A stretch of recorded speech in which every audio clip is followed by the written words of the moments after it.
Hello, dear student. I'm your chemistry teacher, Miss Sunny. चलें शुरू करते हैं ग्रेड 10 केमिस्ट्री की इस दिलचस्प दुनिया का सफ़र। ये सिर्फ एक किताब नहीं, बल्कि हमारे आसपास जो कुछ हो रहा है उसे समझने की एक चाबी है। तो आइए मिलकर देखते हैं इसमें क्या कुछ छुपा है। अच्छा, इससे पहले कि हम सीधा चैप्टर्स पर जाएं, ये समझना बहुत ज़रूरी है कि आखिर केमिस्ट्री है क्या। ये सिर्फ लैब्स और बीकर्स की चीज़ नहीं है। ये असल में उस दुनिया की ज़बान है जिसमें हम रहते हैं। हम जो खाना खाते हैं उसके पीछे का क्यों, और जो टेक्नोलॉजी इस्तेमाल करते हैं उसके पीछे का राज, सब यही है। देखें, केमिस्ट्री हर जगह है।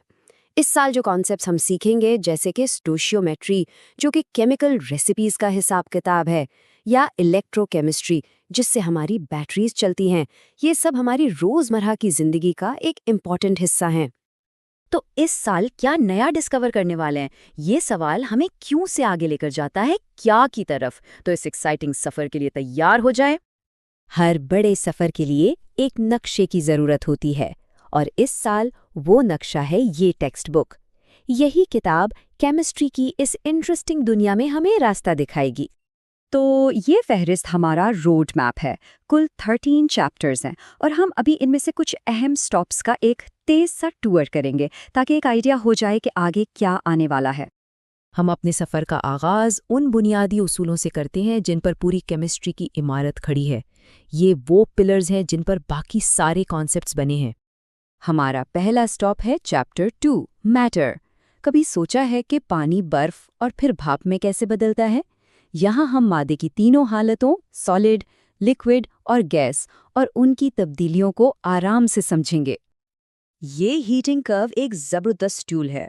देखने में टेक्निकल लग सकता है, लेकिन ये ग्राफ वाज़ेह तौर पर दिखाता है कि एनर्जी मादे की हालत को कैसे बदलती है। इससे मेल्टिंग पॉइंट और बॉइलिंग पॉइंट जैसे कॉन्सेप्ट्स को समझने में बहुत आसानी हो जाती है। चलें, अब आगे बढ़ते हैं चैप्टर 3 की तरफ, स्टोइचियोमेट्री। इस नाम से बिल्कुल नहीं घबराना। सादा लफ्ज़ों में ये केमिकल रिएक्शंस की मैथमेटिक्स है।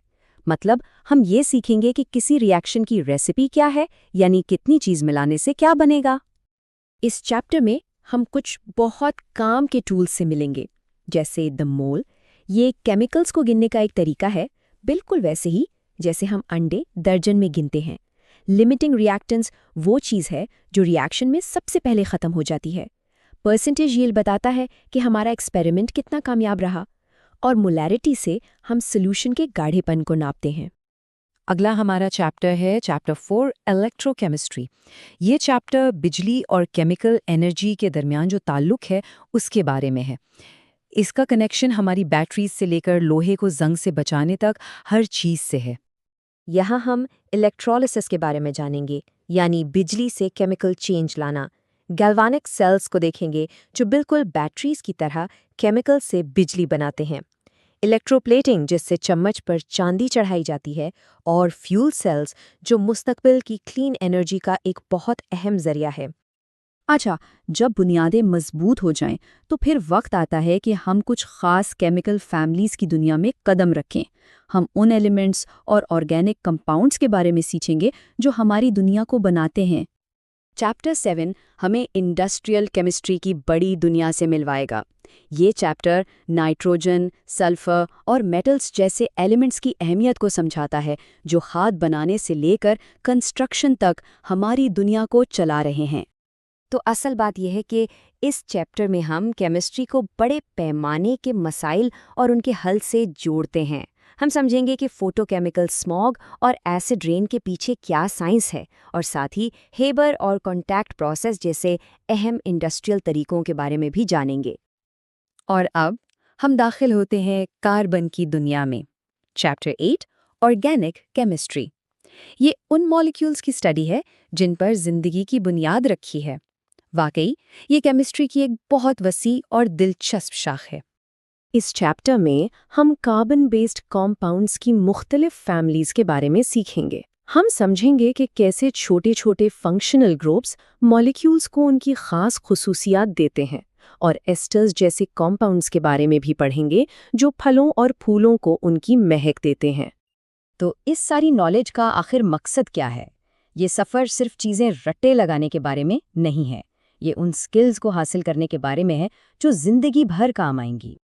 जैसा कि इस किताब के प्रेफेस में भी कहा गया है, ये सफ़र क्रिटिकल थिंकिंग, साइंटिफिक रीजनिंग और सोचने समझने की सलाहियत को बेहतर करने के लिए डिज़ाइन किया गया है। हम सिर्फ केमिस्ट्री नहीं सीखेंगे, हम एक साइंटिस्ट की तरह सोचना सीखेंगे।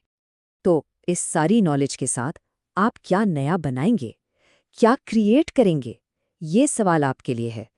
केमिस्ट्री सिर्फ समझने के लिए नहीं है, बल्कि कुछ नया इजाद करने के लिए भी है। और ये साल आपके सफ़र का आगाज़ है।